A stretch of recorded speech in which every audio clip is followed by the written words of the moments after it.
Thank you for joining us for another episode of Baker Hosts Ad Nauseam, a podcast series focusing on new and trending advertising issues with an emphasis on the FTC and the NAD. I'm Randall Rubin King, and you're listening to Baker Hosts. We are once again joined by Amy Mudge and Daniel Kaufman, two partners from Baker Hostetler's advertising, marketing, and digital media team. Together, they have decades of advertising experience and approach advertising issues from multiple perspectives.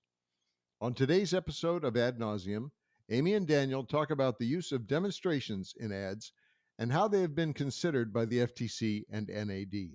With that, welcome to Ad Nauseam, and let's turn it over to Amy and Daniel. Welcome back to Ad Nauseam, and we are going to kick it old school today. Oh, I love to kick it old school, D. We're going to talk about one of those evergreen issues, and that is the use of demonstrations in advertising. From the shady before and after wait photos to enhanced product demos, ads showing how your products perform have always been an area of regulatory inquiry. You know, I love it when we talk about one of these perennial advertising issues. It never gets old to kick the tires on this.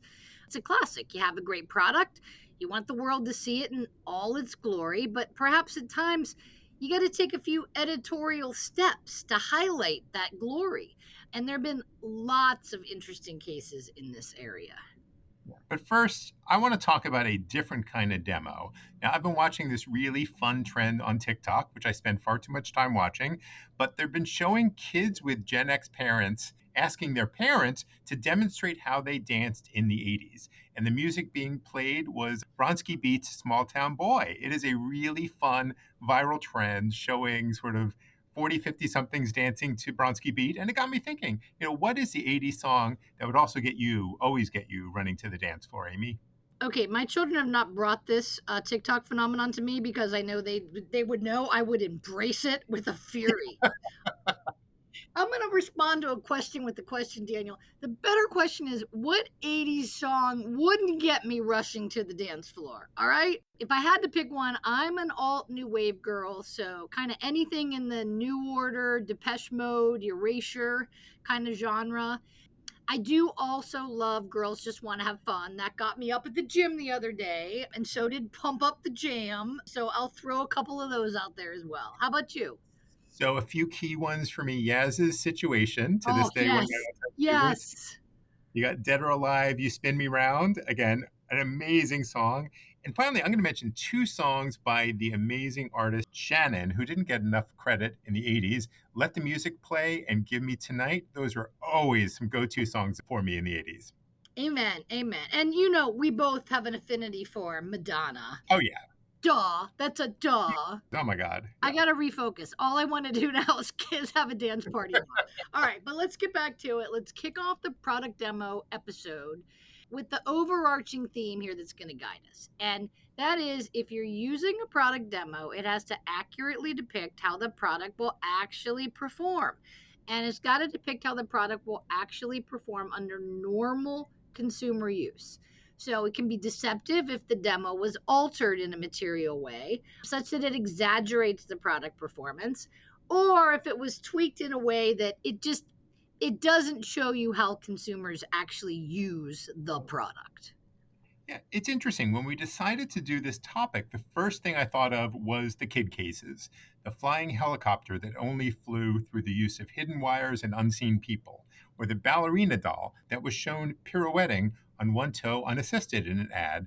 But of course, when you got the doll home, couldn't quite do that. And the helicopter, well, it was lots of fun, but it wasn't actually flying unassisted. You know what? Our dear friend and colleague Randy Shaheen actually defended some of those cases way back in the day. I think those cases might have happened before you and I even started at the FTC. And it's nice to know there's a couple of things that started before we were actually there. But yeah, those are oldies but goodies. Yeah, I've always wondered and assumed that these cases were inspired by a lot of unhappy crying kids and really annoyed parents. But there is a series of toy cases the FTC brought in the 20th century that focus a lot on toys and toy demos. And when we talk about kids advertising issues, these product demo cases were a really important part of that kid advertising focus. And they're really great examples of what not to do. Now, of course, kids are a unique audience, and Hmm. the demos might have a particular impact on them, but they're not always about the little ones, these cases. Yeah, I mean, look, the cases you mentioned actually also formed a prominent role in the creation of KRU, or the Children's Advertising Review Unit, and their guidelines, including things like if you show dolls moving, you need to show hands that shows them moving. This is an ongoing thing that toy marketers need to think about, particularly when they're showing a fantasy scene versus a product demo. But yeah, we've seen a lot of these cases as well in the grown up product categories. Now, maybe grown ups are not quite as naive as kids, but they still need some protection. So, if we go back in time, 1965, there was an FTC case involving shaving, and that one made it all the way to the Supreme Court. And so what happened there? Well, it was a shaving ad that showed sandpaper being shaved with shaving cream and a razor successfully. And according to the FTC, what we were seeing wasn't actually sandpaper, but was instead sand sprinkled on glass. Now, the Court of Appeals upheld the FTC fact finding and legal conclusions, but did find that the FTC order was too broad. The Supreme Court, however, reversed on that breadth issue in a decision by Justice Warren. And the court said, look, we're not concerned in this case with the clear misrepresentations in the commercials showing the speed with which the product shaved sandpaper. Since the Court of Appeals upheld the commission's finding on that, and the respondents haven't challenged that finding here. It's interesting. Another interesting thing about that decision, when you read it, there is so much discussion about the deference that the court gives to the FTC's fact Huge, huge. lots of deference. And I'm just wondering how this is going to change as, it could be by the time you're listening to this, the Supreme Court has come out with a decision already on the Chevron issue. But the court in 1965 notes, as an admin agency which deals continually with cases in this area, the commission's often in a better position than our courts to determine when a practice is deceptive within the meaning of the act. The courts have frequently stated that the commission's judgment is to be given great weight by reviewing courts. Very different than how things are likely to be interpreted in 2024. Absolutely. I mean, we did live in a world for a long time when consumer protection enforcement wasn't particularly politicized. Of course, that is well behind us now. But probably the grand Mac Daddy of all FTC demo cases was a car case. And it was from one of my other favorite decades in the 90s. It was a great ad. It showed a monster truck driving over a series of cars, and only one car was left unscathed. It was a very, very powerful message. But the advertised car had been strengthened and the other car's support systems had been severed to make this massive demolition something that could actually happen in the demo, but likely not in real life. Yeah, it was a pretty cool ad, but the car cases have continued. In another case, this is a lot more recent from the early 2010s. One car company was sued by the FTC after it ran a TV commercial showing a pickup truck pushing a dune buggy up a sandy beach hill. Now, the footage was apparently filmed using cables and the like, and the ad was filmed in a reality type style with lookers on who were just amazed at what they were seeing. But as former FTC Bureau Director, the wonderful Jessica Rich, noted in her press release, special effects in ads can be entertaining, but advertisers can't use them to misrepresent what a product can do. It was very interesting. I remember that case. One question that was raised was, the equivalent of, can there be a puffery defense here? Like, are people looking at this ad who know cars, who might be the target audience for something like a pickup truck? Don't they know what these cars can do? And aren't they going to recognize that what's depicted is so over the top that no one would take that seriously? That defense might have been undercut by the fact that there was a disclaimer in the case, albeit sort of white small disclaimer in sand. So there was a clear and conspicuous issue that said, can't remember the exact words, but it was, this is a demo. This is not real life. That maybe cut into that. But it was certainly one that the FTC was saying, no, we're not buying that puffery defense here. You're showing this car or pickup truck being used in a particular way. Why wouldn't people believe that? Yeah, and the other thing that's really important to point out about that car case is the FTC also sued the advertising agency there. Well, when you think about it, given that the FTC's ad agency theory of liability, which probably is another good podcast topic, sir, is whether the ad agency knew or should have known the ad was deceptive. But, well, if they're involved in the filming and the functioning of the audio in the ad, probably helping to hook up the chains that cranked it up the sand pile, it's, in this case, it's probably not shocking that they got named as well because, chances are good they were right on that shoot making those adjustments and knew exactly what was going on. Well, and you know what? If we do an episode on ad agencies, I think we have the perfect guest to bring back, the one and only Sarah Lavoie. Absolutely. Couldn't do an ad agency topic without her. I'll give her an email right after this. But so an old infomercial case I worked on also had some product demo issues. It was a relatively small case from 2003 involving a hair straightening product.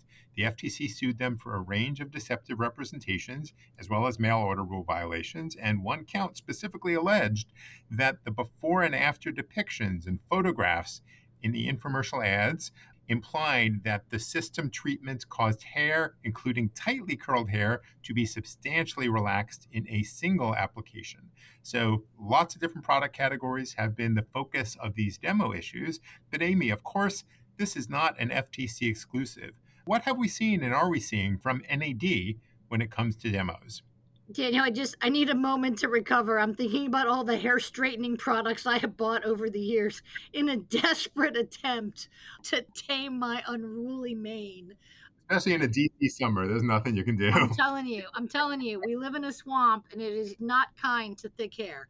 But yes, the NAD cases in this area, many more of them than we see at the FTC. And the NAD cases are probably far more instructive for large national advertisers because, most of them do not involve significant cutting of corners. So, not the kinds of cases that look like a torture test, but they kind of delve into more, I would say, the details, the important details every day that we got to look at to decide, is a demo a torture test? Is a demo consumer relevant?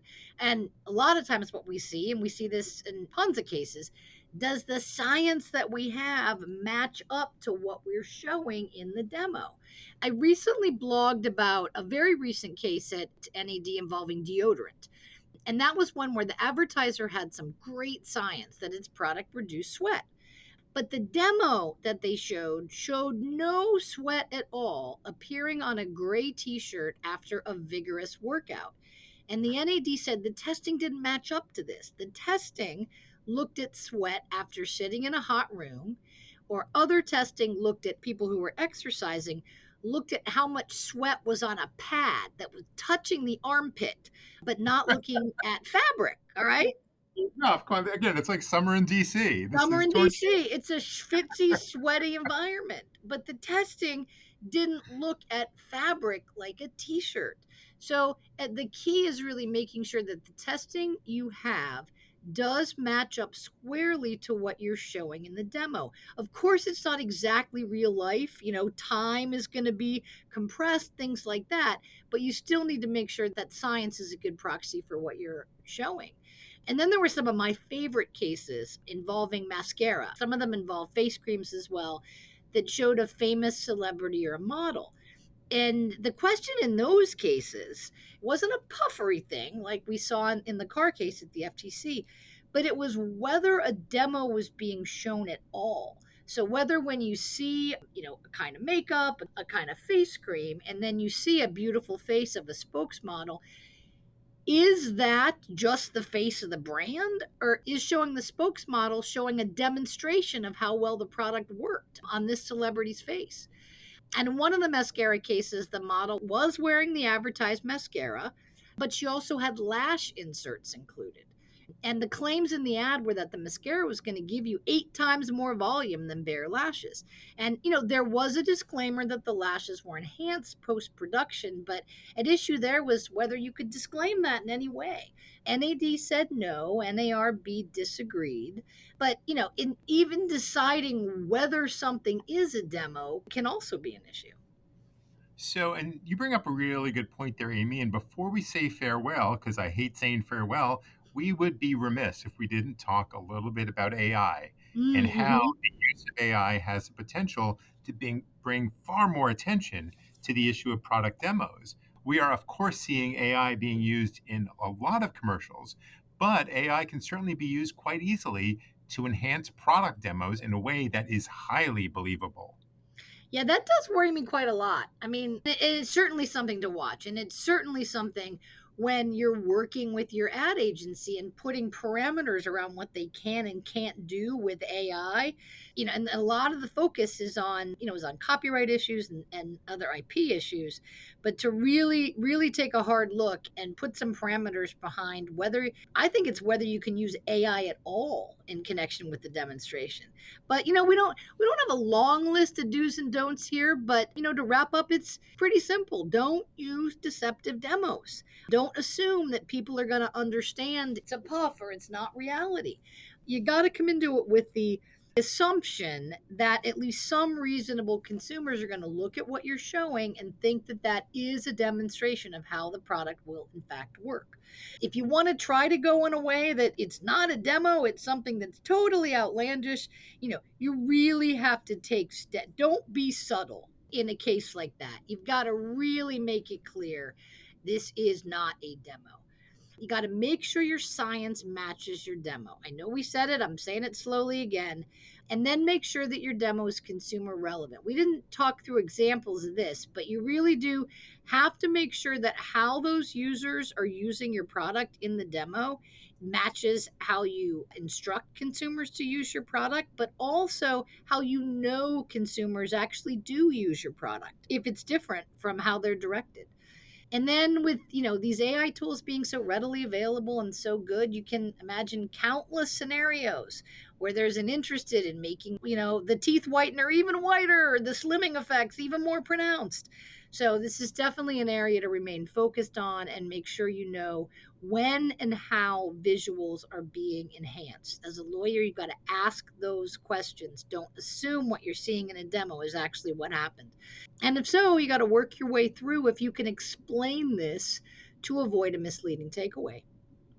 Well, Amy, thank you so much. It's been another wonderful episode of Ad Nauseam. Let's go hit that dance floor now with some 80s oldies, I can't get You Spin Me Round out of my head, Daniel. We got to do it. Like a record baby, right round. Thanks for joining us, everybody. Thank you, Amy and Daniel. If you have any questions for Amy or Daniel, their contact information is in the show notes. For more information on the latest developments in ad law, visit our Adventures in Law blog at www.adventures-in-law.com and check out all Ad Nauseam episodes by subscribing to Baker Hosts wherever you get your podcasts. As always, thanks for listening to Baker Hosts.